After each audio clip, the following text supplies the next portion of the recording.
This is yet another example of a president who is dishonest, who is deceitful, and yet, because of his cult-like presence, has his followers. Now, it pains me greatly as a Jew to have heard and to some extent watch, I had to shut it off, I couldn't stand it, Barack Obama at a synagogue in Washington, D.C. today,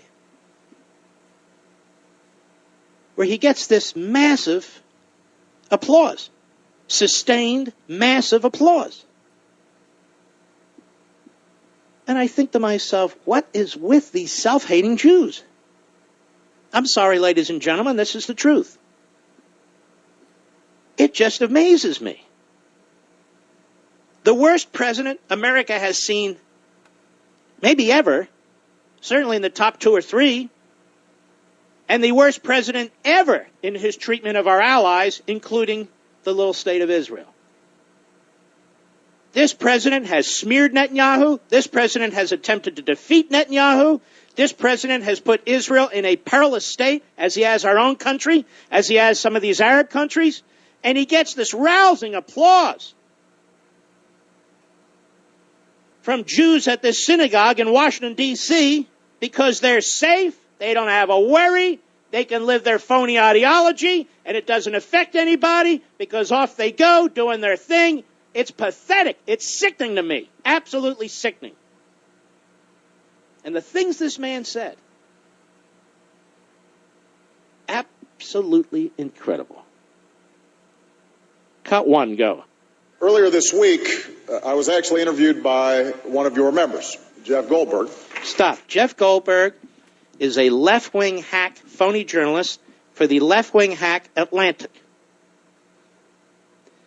So he's gone to this very liberal Democrat congregation. And if I were to play for you the endless applause, you'd throw up on your sneakers too. Jew, Gentile, or whatever. Go ahead.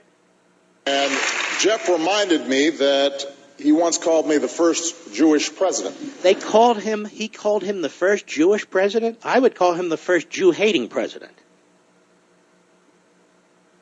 You telling me this guy's the first Jewish president? Not Harry Truman, who recognized Israel? Not Richard Nixon, who helped save Israel? This guy is the first Jewish president? Is this a joke? Go ahead.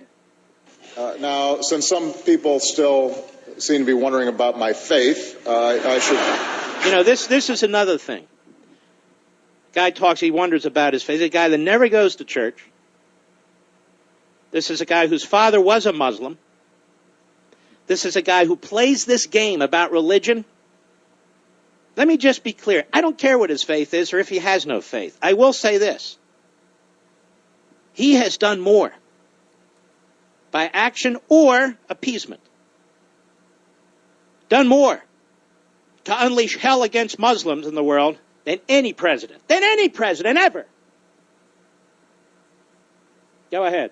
Make clear this was an honorary title, but I was flattered, and as an honorary member of the tribe, I can also see he's got these buzzwords for Jewish congregations and liberal Jews. See, they want to be liked. They want to know that this president, this liberal Democrat black president, that he's in their corner. So he goes in there, he's wearing a yarmulke, and he goes on about, I'm the first Jewish president, I'm an honorary member of the tribe. He's got all the little hot button things he's pushing because he knows how to play it, because he has his speechwriters telling him what to say. And there they are, clapping like a bunch of seals.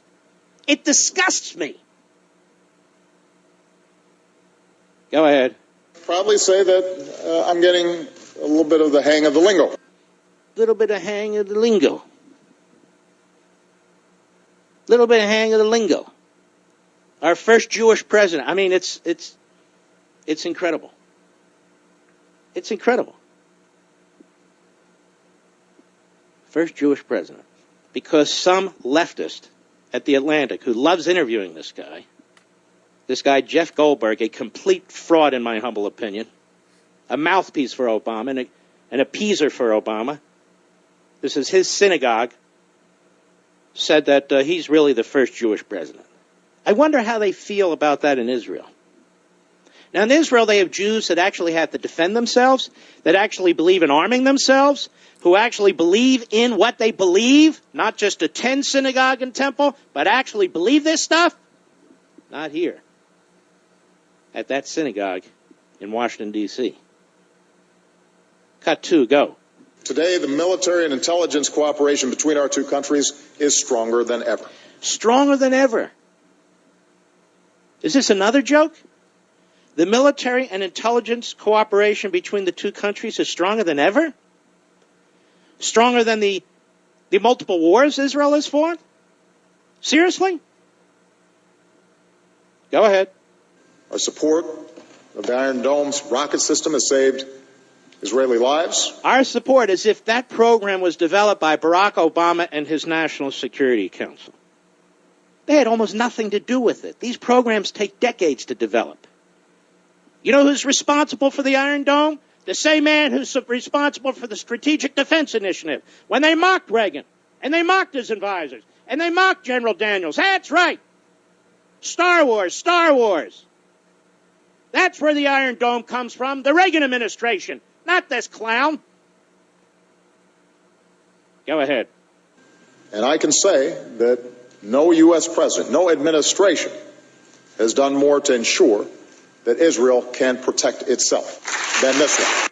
Listen to this. Look at the applause. We cut it off because I didn't want to throw up on my desk. Does anybody believe this other than the fools who were in that temple?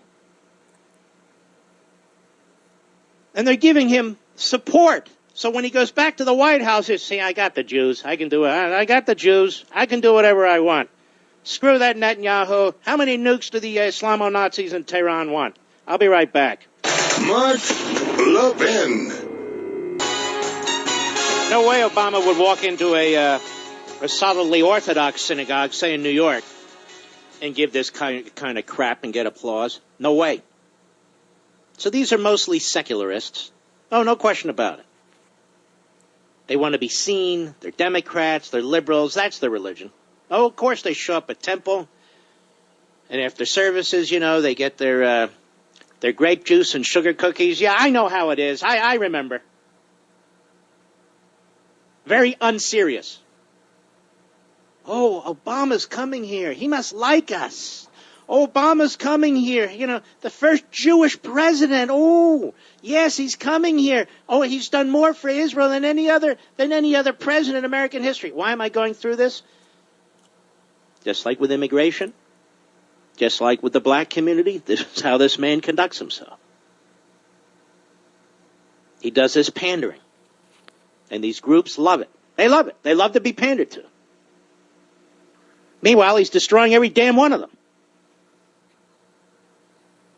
Adas Israel congregation. What a joke in Washington, D.C. That's right, a joke. Wouldn't be caught dead in that congregation. It's like I was watching, I don't know if I told this story, I'm watching Netanyahu's speech, what was this, 2 months ago? And I'm sitting there, and this guy next to me is kind of annoying me. You know, he's doing his play-by-play comments, and he knows who I am. Like I care. Like I care what this guy has to say. He tells me I serve on a committee with AIPAC, over at AIPAC, you know. So I'm thinking, okay, who cares? Be quiet. I'm trying to listen. So in waddles Harry Reid, slouching in his seat with his eye patch on like he's a pirate. And this jerk says to me, you know, Harry Reid's good for Israel. And I turned to him, and you know what I said? Did I tell this on the air, Mr. Producer? I told Mr. Producer, I turned and said, why don't you shut up? He finally did shut up. Well, this is what I'm talking about. Cut 3, go. And to a young man like me, grappling with his own identity. Oh, poor baby. He was grappling with his identity.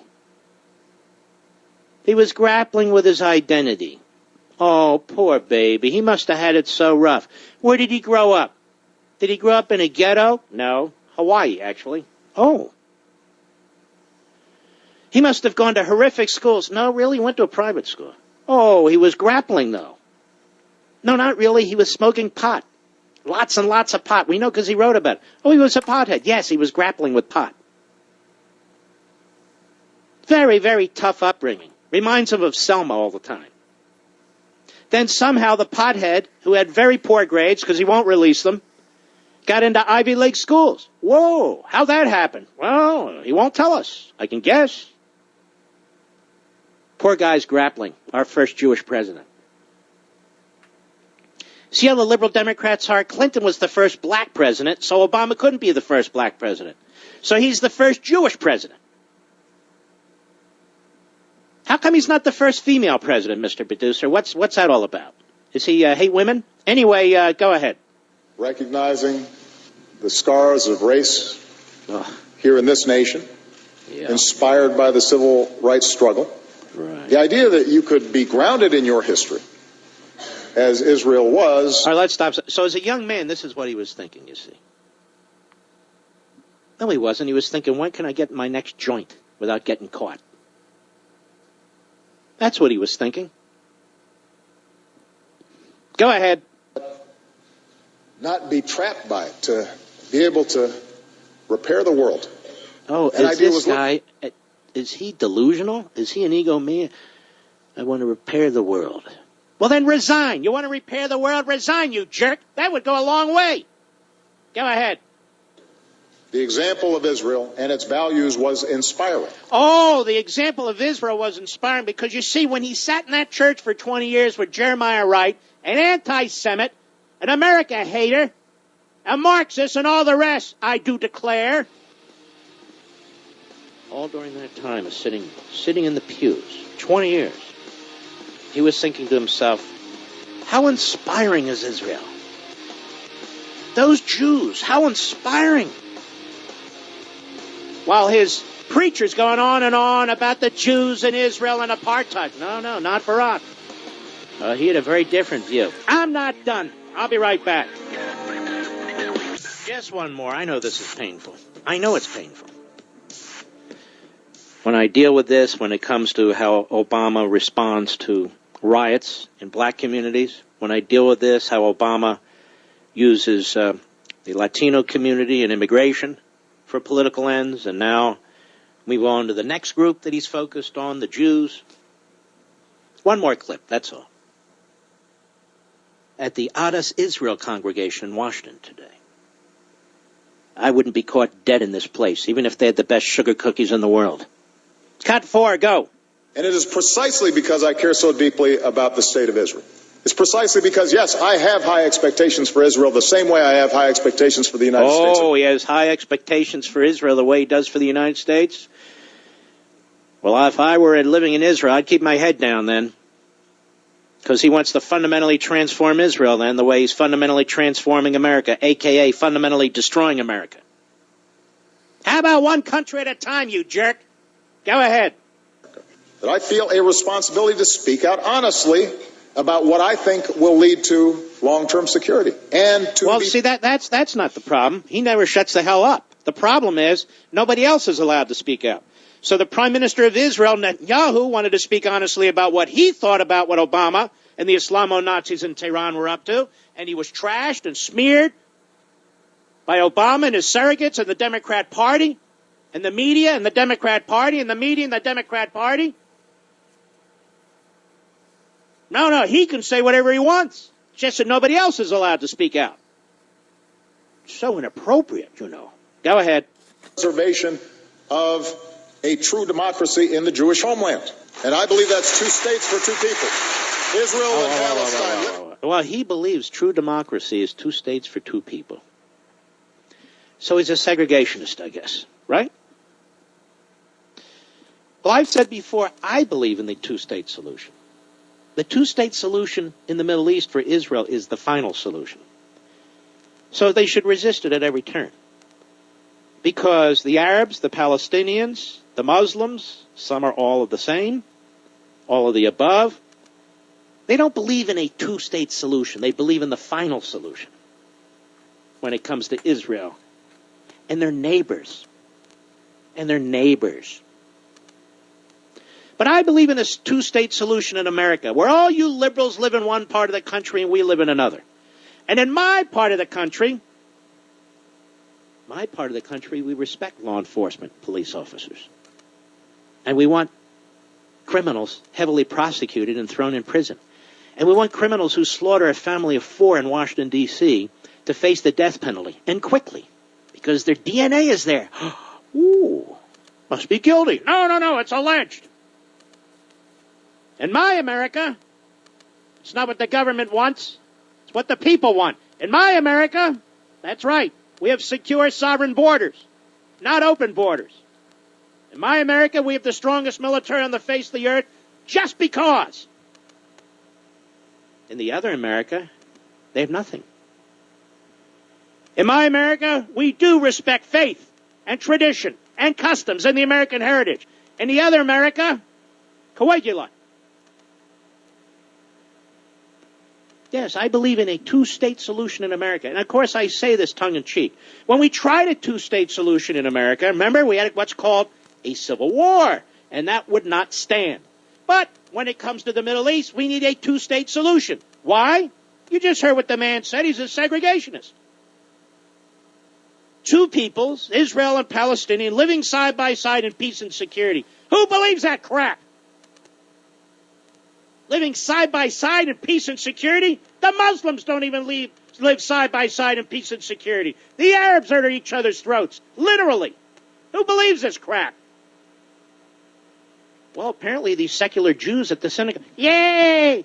Oh, he supports us. Yay! He's wearing a yarmulke. Yay! He deigned to come to the synagogue. Yay! Go ahead. Side by side in peace and security. Listen to this. Just as Israelis built a state in their homeland, Palestinians will build what? Tunnels. Tunnels in their homeland. Oh, yes. Tunnels to do what? To run subways? No. What are they going to do with these tunnels? Oh.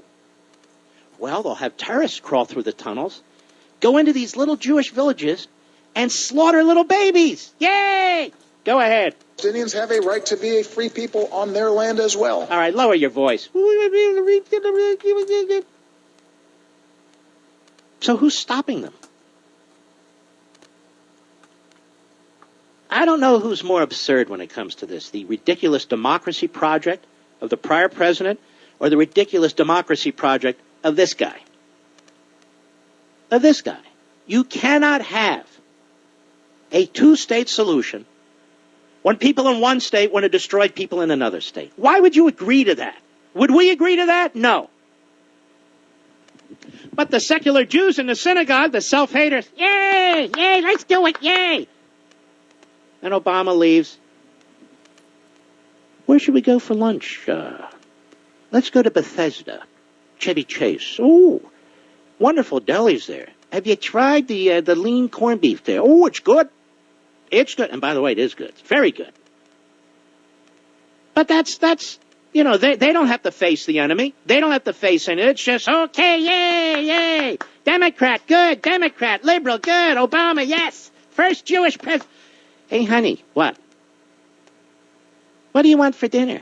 Oh, I don't know. It's Friday night. We have to go to synagogue again. Oh, okay.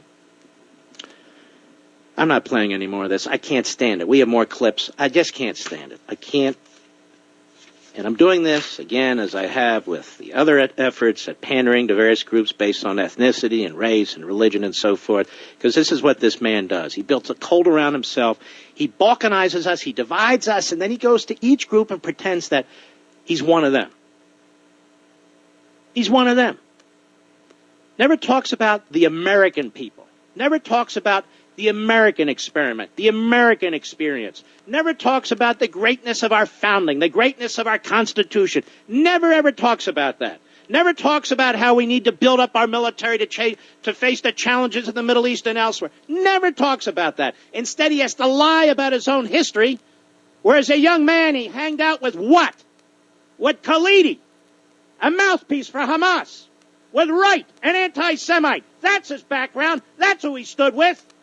American haters and Jew haters. That's right, I said it. And And today he hangs out with who? Or better yet, with whom? With Al Sharpton. Every now and then, somebody from the Muslim Brotherhood shows up. Ooh. And so forth and so on. And that's the truth. And I won't talk about it anymore. But I had to bring it up.